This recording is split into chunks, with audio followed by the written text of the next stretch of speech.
Welcome, today in front of me Samsung Galaxy M31s, and I'll show you how to lock SIM card with SIM pin on this device. So first you should go into the settings and then tap here on the biometrics and security.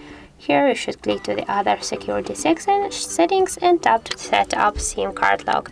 Just to lock your SIM card, tap here once on the switcher and here enter your password. In my case that will be from 1 to 4, then just tap to OK, and as can you see we just set it up the SIM pin to our SIM card successfully. So that's it, that's how it looks. Thank you guys for watching, and if you found this video helpful, don't forget to leave a like, comment and to subscribe our channel.